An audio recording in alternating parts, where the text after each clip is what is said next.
कि अहमदाबाद, अहमद कौन है? फैजाबाद, फैज कौन है? अलाहाबाद, अलाहा कौन है? मियापुर, मियां कौन है? बताइए मेरे को आप। फरीदाबाद, फरीद कौन है? लैंसडॉन, लैंसडॉन कौन है? माउंटबेटन कौन है? इन लोगों ने तुम्हारी संस्कृति को तोड़ दिया, तुम्हें गुलाम बनाया, तुम्हारे ऊपर जास्ती करी, तुम्हारे पूर्वजों को मारा। क्या लेना देना था फैज का?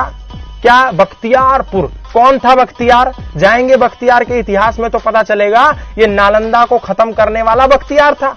आप एक भी देश बताओ जहां पर इस तरीके के अपने विनाशकों के प्रतिचिन्ह आज भी हो, मुझे बताइए, जिसने तुम्हारी शिक्षा व्यवस्था को जीरो कर दिया। और क्यों करा मालूम है आपको? जानकर के आप आश्चर्य करने लगेंगे। बख्तियार बहुत बीमार पड़ गया, और जब बीमार पड़ गया, कोई वैद्य, कोई हकीम, कोई इस्लाम को मानने वाला हकीम उसका इलाज जब नहीं करवा पाया, तो किसी ने कहा कि नालंदा के एक बहुत प्रसिद्ध वैद्य हैं, जो वहां के अध्यापक भी हैं, आचार्य राहुल भद्रसेन, आप उनको बुलाओ, उनके पास जाओ, उनसे अपना इलाज कराओ, आप ठीक हो जाओगे 100%।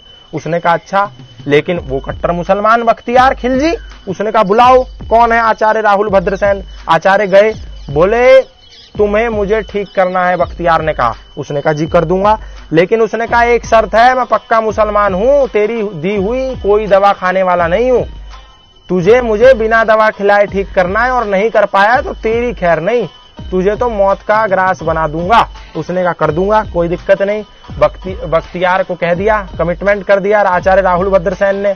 उसने कहा ये कुरान ले लो, और कुरान को इतने पन्ने रोज पलटने हैं तुमको, मतलब इतने पन्ने रोज पढ़ने हैं। पढ़ता था बख्तियार रोज, धीरे धीरे ठीक होने लगा, ठीक होने लगा। जो मृत्यु की चौखट पर खड़ा था बख्तियार खिलजी, वो ठीक हो गया। तो क्या कारण था, कैसे ठीक हो गया? तो पता चला कि राहुल भद्रसेन ने कुरान के कागजों पर दवा लगा दी थी, कुरान के कागजों पर दवा लगा दी, ठीक हो गया। उसने कहा इतनी तगड़ी विद्या भारत के सनातन धर्मियों के पास कि मेरा कोई हकीम ठीक नहीं कर पाया, इस्लाम को मानने वाला, ये आयुर्वेद के पुजारी कैसे ठीक कर गए? बुलाओ उसको। मारा, और वहां से आकर के पूरा नालंदा विश्वविद्यालय खत्म कर दिया। उससे पहले भी 2 बार आक्रमण हुए थे अलग अलग लोगों के, लेकिन नालंदा फिर खड़ा हो गया था। लेकिन उसने ऐसा आक्रमण किया कि 90 लाख पुस्तकें थी वहां की पुस्तकालय में, सबको जला दिया, सबको मार दिया, सबको खत्म कर दिया। और आज दुर्भाग्य यह है कि हमारे बीच वो महान विश्वविद्यालय नालंदा नहीं है, जहां पर दुनिया के लोग आते थे पढ़ने के लिए और बाहर जाकर के सनातन धर्म का प्रचार करते थे। और उन लोगों के नाम पर यदि हमारे भारत में बख्तियारपुर नाम का शहर है, तो हमें मर जाना चाहिए, इससे बेहतर कुछ नहीं हो सकता। और उसके बाद भी लोग कहें कि बख्तियारपुर को दूसरा नाम देने से क्या होगा, अहमदाबाद को दूसरा नाम देने से क्या होगा, अकबर रोड को दूसरा नाम देने से क्या होगा, फैजाबाद को दूसरा नाम देने से क्या होगा। तो मैं उन लोगों को कहूंगा थोड़ा पढ़ लें कि ये लोग कौन थे, कौन था शाहजहां, कौन था मुराद, कौन था औरंगजेब, कौन था हुमायूं, कौन था अकबर। क्या महाराणा प्रताप आज नहीं रो रहे होंगे? क्या छत्रपति शिवाजी की आत्मा आज उचाट नहीं हो रही होगी?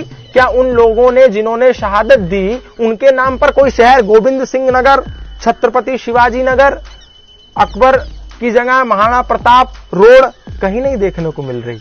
लेकिन इस सरकार ने थोड़ा करना शुरू किया। अभी राजपथ को उन्होंने कर्तव्य पथ कर दिया। कर्तव्य पथ तो ये सब फैसले स्वागत योग्य हैं। अपने गुलामियों की निशानियों को खत्म करो, हटाओ, नहीं तो आने वाला समय फिर ऐसा होगा। ये सही कर रहे हैं जो कर रहे हैं। दूसरा